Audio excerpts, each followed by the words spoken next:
There's no quiet like nighttime in the suburbs. I used to love how calm my neighborhood was after dark, and not just silent, but safe, peaceful. People talk about how quiet it is in the middle of nowhere, but nature is loud, deafening, dangerous, creatures constantly creating sound. There's no noise at night in the suburbs, so when there is, you really hear it. I'd left my parents' house after high school, spent a few years away, but moved back in for a bit in my early 20s. Through the end of my teenage years, I was traveling constantly, sleeping in my car, living in garages, sharing a one-bedroom apartment with 5 other people, and even spending some short stints in really bad areas. So it was good to be home. I'd been back for a little while and gotten reacquainted with the nocturnal suburban silence. No distractions, no interruptions, just peace. And then one night, I heard something happening outside. This was jarring at 4 o'clock in the morning. I carefully walked over and looked out the window at a swarm of cops in the alley. I'd never seen anything like this in our neighborhood. They were moving quickly, talking intensely to each other in muffled voices over their radios. Flashlights crawling across every surface, occasionally jumping through the glass onto the walls of our living room. A couple of them noticed I was standing there and motioned for me to go to the backyard. I nodded, moved away from the window, went outside, climbed up our tall fence to look over at them. They told me there was an attempted carjacking a few blocks away, and the criminal had been chased into our alley. To keep searching, the cops needed to get through to the front. I told them we didn't have a gate, but there was a little walkway on the other side of the house that led from the alley into our garage and out to the street. I said I'd wake up my parents and we'd meet them in a minute. I rushed back to their room and gently knocked on the door as I pushed it open, letting the hallway light sneak inside. They jumped up and asked if I was okay. I said yes, told them what was happening. They put on their robes, grabbed the keys, and followed me to the garage. My dad opened the garage door from just inside the house as my mom and I went to the walkway. The walkway was a small space with a little strip of concrete and a giant central AC unit. The police were behind the fence, flashlights lit, waiting to be let in. My mom shuffled to the gate with the key, and I stood by the door between the walkway and the garage, watching her try to work the lock while the police filled her in. I was just standing there thinking about how strange this was. Crime was unheard of in our neighborhood. A carjacking, a police chase, it was unreal. I almost couldn't believe it, so much so that I wasn't afraid. I was excited. At one point, I turned to my dad inside, and we exchanged looks that told me he was thinking the same thing before I heard the lock click. I turned back to my mom as she started to open the gate when something caught my eye. I glanced down and over to see the criminal, crouched behind the AC unit, right between me and my mom. All I could think was how easily he could attack her, hold her hostage, hurt her. So without making a sound, I quickly lunged forward, grabbed her arm, and threw her into the garage. My mom was small, thin, light. Like if I had been any rougher, I could have hurt her myself. I'll never forget the feeling of her fragile arm in my sweaty palm as I pulled her to safety. I dove in the garage with her and slammed the door as the scene exploded behind it. The chaos was almost as loud as the sounds we made, piling everything in sight against the door as a barricade. While we moved trash cans and boxes and storage bins, the cops brawled with the criminal. Full-on screams and thuds shook the garage as they thrashed and fought outside. The police were trying to take down the criminal while the criminal was trying to get into the garage. The louder and more violent it got, the quicker we moved. My dad had no idea what was happening, but he rushed us inside and locked the door. I said, I saw him. He was right there. He was facing the other way. I had no idea what he looked like, but this made him more of a threat. Because in that moment, with my mom in danger, my mind could project anything onto him. The scariest possible idea of who he was and what he could do.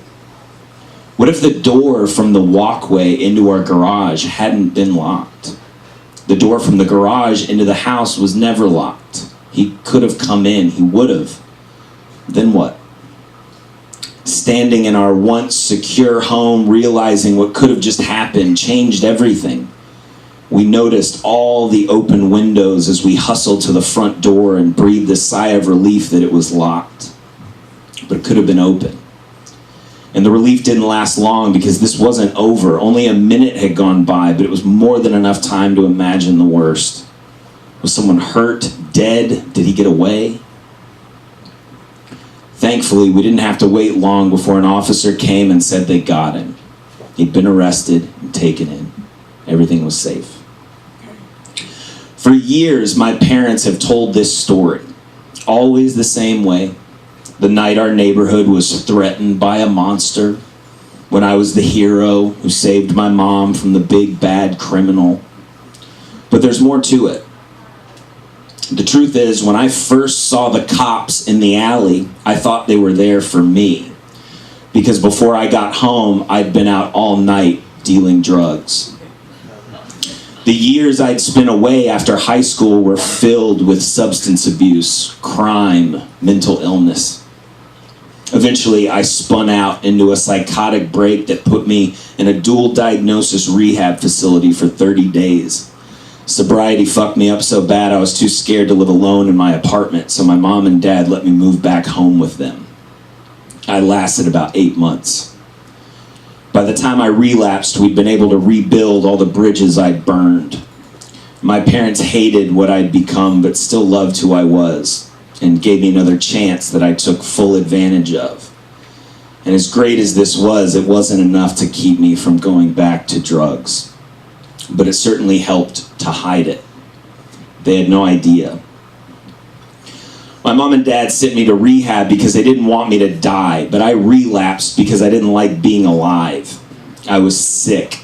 I was completely unable to find any kind of peace and quiet, which is what made being back home so important to me. This is also why I did everything I could, employing as much deception and manipulation as I needed to be able to stay. Abusing drugs was hard enough as a teenager who was supposed to be good. It got much harder as an adult who was supposed to be sober. I became a true liar. I was going to outpatient treatment and NA meetings every day and lying. Hang out with my family and lying. Selling drugs again and lying to myself as much as everyone else in my life. Under the guise of sobriety, I sold drugs out of my parents' house. I hid drugs, money, scales, baggies in their house. One night, I almost overdosed on cocaine and pills in their house. We celebrated my 21st birthday with sodas at a nice restaurant. It was me, my parents, and my Narcotics Anonymous sponsor. He gave a speech about my incredible progress, and I'd never seen my mom and dad so proud. Later that night, I was dealing as much cocaine as I was doing, driving around the city in our neighborhood, drunk and high, and then going home late, overwhelmed by paranoia. Clutching a backpack full of illegal paraphernalia as I snuck back to my room, changed my clothes, took all the meds the rehab prescribed, and for a moment, I was able to appreciate the silence of the suburbs before I heard something happening outside. And this was jarring at 4 o'clock in the morning. So I carefully walked over, looked out the window, and saw a swarm of cops in our alley. My parents didn't know that part of the story, or how the second I saw the police, I thought about rushing out the front door and running away, or how I had to make sure there wasn't any cocaine residue on my nose when I woke up my mom and dad. And we don't know the criminal story, but I do know that he probably had it way worse than I ever did. Fewer chances, less opportunity. And I bet the cops had come down on him way harder than they ever did on me.